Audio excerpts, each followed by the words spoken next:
महीने की 1 तारीख, मोबाइल पर एक मैसेज आता है, सैलरी क्रेडिटेड। चेहरे पर एक पल की मुस्कान आती है, लेकिन अगले ही पल वो गायब हो जाती है, क्योंकि आपको पता है कि ये पैसा आपका नहीं है। ये बिजली के बिल का है, मकान मालिक का है, और सबसे बड़ा हिस्सा उस कर्ज का है जो आपकी गर्दन दबाए बैठा है। तारीख 5 होते होते बैंक बैलेंस फिर से शून्य हो जाता है, और फिर शुरू होता है वही पुराना सवाल, जिंदा रहने के लिए और पैसा कहां से आएगा? क्या आप वाकई कम कमा रहे हैं, या आप किसी ऐसे जाल में फंसे हैं जिसे आप देख नहीं पा रहे? आज जीमता स्टोरीज पर हम पैसे के इस खेल को और आपके दिमागी नजरिए को बदलेंगे। जब हम कर्ज में होते हैं तो हमारा दिमाग सर्वाइवल मोड में चला जाता है। हम सिर्फ ये सोचते हैं कि आज का दिन कैसे कटेगा। हम पैसे को आजादी की तरह नहीं बल्कि एक बोझ की तरह देखने लगते हैं।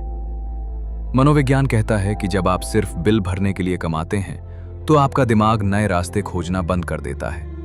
आप एक ऐसी चूहा दौड़ में फंस जाते हैं जहां आप जितना तेज भागते हैं वहीं खड़े रहते हैं। समस्या आपकी कमाई नहीं, समस्या वो डर है जो आपको नया सोचने से रोक रहा है।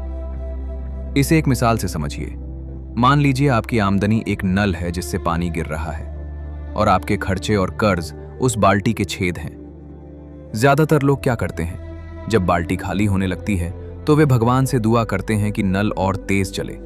वे सोचते हैं कि अगर सैलरी बढ़ गई तो सब ठीक हो जाएगा। लेकिन सच तो यह है कि अगर नल तेज भी हो गया तो बाल्टी फिर भी खाली ही रहेगी, क्योंकि आपने उन छेदों को नहीं भरा। पैसे का माइंडसेट बदलने का पहला कदम है नल को तेज करने से पहले बाल्टी के छेदों को पहचानना और उन्हें धीरे धीरे बंद करना।